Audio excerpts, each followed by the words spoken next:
grassy knoll, and there are railroad tracks back here, and there were people running to that area to find out what the commotion was. So, you know, there had to be something going on back there. My dad allowed the Secret Service to take his film to Washington and study them for a good period of time. I'm afraid I can't be exact without doing a little research, but it seemed to us like, I don't know, maybe a couple of months. And my dad really felt like one of his photos was altered, because if you look at a memorial issue of 1964 Life magazine, there's a blue cover with John Connolly standing on the front, and that particular magazine, I think, is fairly valuable now. And inside, it retells the story of the assassination day, and there are several amateur photographers who have shots that were taken looking toward the grassy knoll and within seconds of each other. And so if you look at some of the other photographs, if you look at my dad's picture, the vantage point is slightly different, but it's the same subject matter. And so this loggia over here, this little concrete arcade that separates the grassy knoll from the train yards, you can see through that, and that day there were trains back there. And in some of the photographs, the trains show, and in my dad's particular photograph of that area, the train's missing. Now, the day of the assassination, my dad went to the Eastman Kodak lab where Mr. Zapruder and the Secret Service to have all their film developed at the same time. So my dad saw his film straight out of the camera. He knew what was in there, and when he got it back from Washington, the train was gone. Really? And nobody has been able to explain that to this day. So we have several reasons to think that there's a conspiracy. If you will look across Elm Street going toward the Triple Underpass, there is a signpost overhead where it says Commerce Street, Thornton Freeway, and Simmons Freeway. And my dad and I were standing between the first silver pole and the black pole out in the park. And when the motorcade made its turn onto Elm, my dad had continued taking pictures, and when he got to that sign there, he stepped off of the curb and captured the shot that was the last photograph of Kennedy alive.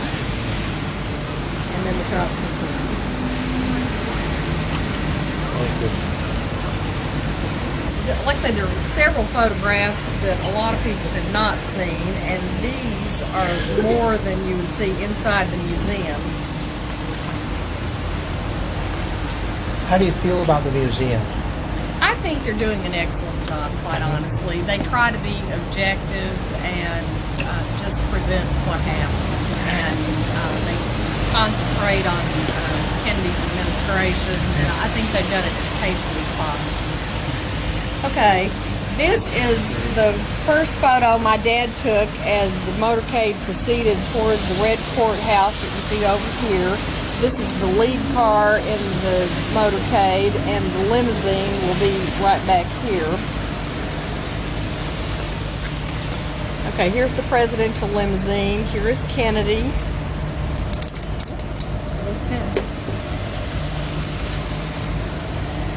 Okay, the limousine has made its turn onto Houston. Here's Jackie. Here's Mrs. Connolly.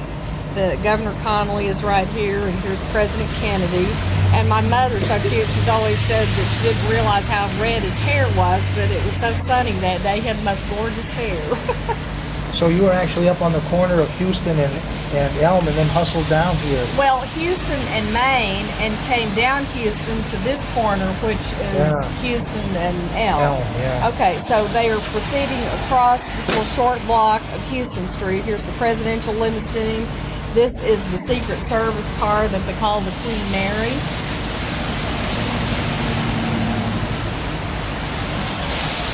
Okay, now they are picking up speed here, and the presidential limousine has turned in front of the school book depository, and at that time they had screens in front of the building made of concrete, sort of like a concrete tile maybe. And so the picture is not quite as clear because of that, but as you can see, my dad was close. He had stepped off of the curb. It was just a few feet from the limousine. And at this time, I was by my dad's side at all times. I was a very dutiful child. My dad said, stay with me, I stayed with him. So I got to see everything that he did. Now, this is the picture that you've probably seen inside the museum. This is also the photo that my dad says the train is missing from because it's very white back here. At one time, a train was in there. Now, this is the last shot before Kennedy was hit. He has not been hit at all. And here's the president, and here's Jackie. And this is a gentleman that they have identified in some theories as the Umbrella Man.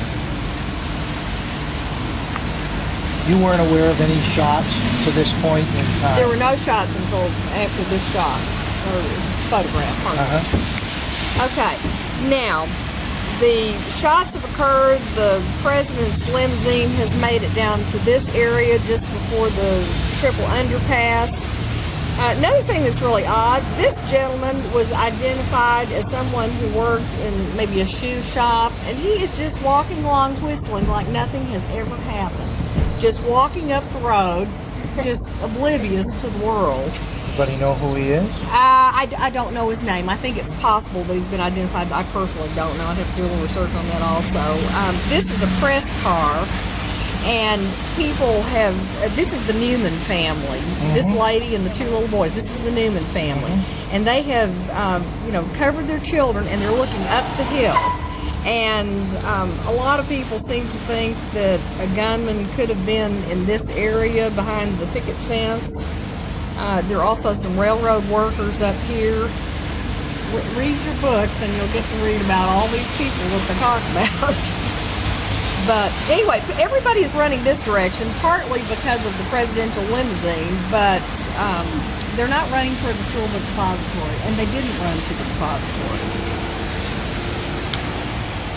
Yeah, see, everybody's going this way, and also if the field or the range were wide enough for my dad's camera, you would have seen people going up the hill here also. Hang on just for a minute. There's Beverly Oliver. That's right, the babushka lady. Yeah. That's and right. in front of her with the red dress is Jean Hill that she spoke of. That's correct. Yeah. That's right. Now, my family stayed down here a while, and so the police have made it into the school book depository. This gentleman looks remarkably like Jack Ruby. Now, Gary Mack, who is here at the museum, says that it's not, but I couldn't tell you. But I do know this is a real picture of Jack Ruby. So, you decide. Very, very interesting. Wow. Which guy? Okay, this gentleman looks like Jack Ruby. Oh, My I thought dad you were always pointing at thought this. I was that like, it was, and this is Jack Ruby. This was a photo taken when he was in court. Well, it sure does. Yeah, amazing. Yeah. Now, these are just pictures of the crowd and the policemen outside of the depository. This is the depository building, and Dow Tech's building across the street. That's here. correct. That's right. Just around the corner from us. That's right. Now, this was purported to be the gun that Oswald used. The policeman brought it out and were holding it up for everybody to see. So you stayed right here, didn't you? We did. We stayed for a good period of time.